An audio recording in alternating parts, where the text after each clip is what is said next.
Hey everyone, Dr. Eric, the fitness physician, where I talk about all things related to muscle medicine, hormonal fitness, hormonal optimization, anti-aging, and much, much more. Hopefully everyone's having an awesome day. Sporting a new cool t-shirt my wife got for me.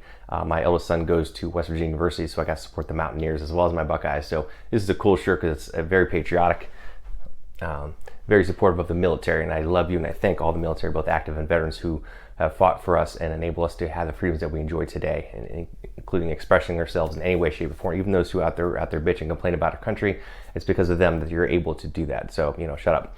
Anyway, so just wanted to talk about that real quick. So for those of you who have been doing a series on onset of effects of testosterone, I was reviewing a paper and I'm cutting through the chase. As you know, I like to give you the meat and potatoes of the articles and give you the concise what to do actions, because this comes up a lot. A lot of my patients are like, when they're on hormone therapy, when can I expect to feel that? When can I expect to see that? So if you missed the first few, go back and watch those. Those are very important. When it comes to lipids and cholesterol, very important as well. It's an incidental effect that it can be beneficial, especially for those who have, prediabetes, metabolic syndrome, etc. I think we've gone a little bit too far in terms of pushing cholesterol way, way low. I think there's a lot more studies come out showing that actually as you get older, especially as you get older, that the higher your cholesterol number is actually the better.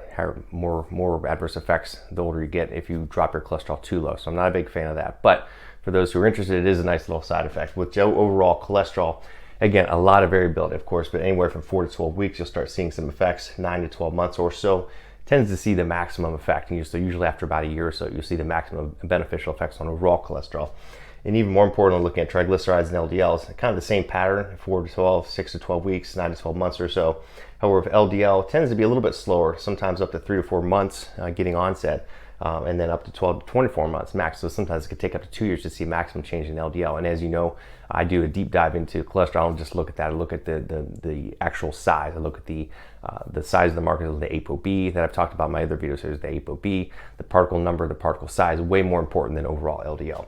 HDL, of course, is the quote-unquote good cholesterol. Again, there's fractions of this as well. Now, some forms of, there's been some studies talking about, you can actually lower your HDL with testosterone.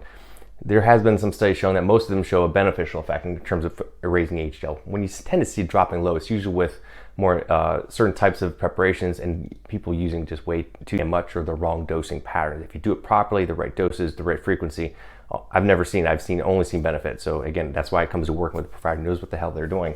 So again, 3 to 6 months, 6 to 12 for onset, and 6 to 12 months roughly for a max. So again, most of the time it's pretty consistent with lipids. Usually after a year or so, you're going to start seeing your max results, but you're going to start seeing within a few months. Sometimes it can take up to 6 months or longer. So, if you're working with your family doctor or cardiologist, they're going to, after a while, they're going to be like, wow, your numbers are looking, but they're going to be happy. You're probably not going to tell them why, because they won't believe you.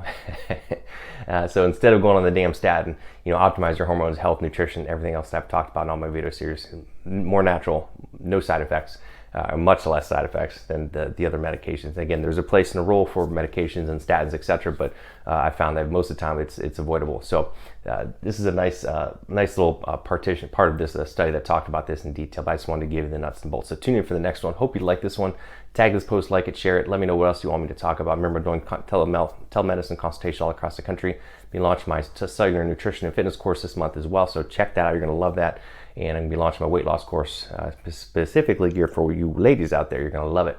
Again, I like to utilize cutting edge treatments, nutraceuticals, small molecules, peptides, and more that no one else is doing, or very few people are doing, I should say. I know a lot of my colleagues some that are doing this, but again, not the norm for what you're going to see. So you're going to love the results. So anyone, have an awesome day. Reach out. Remember, do something nice for someone today. Live to give, and we'll see you next time. Bye.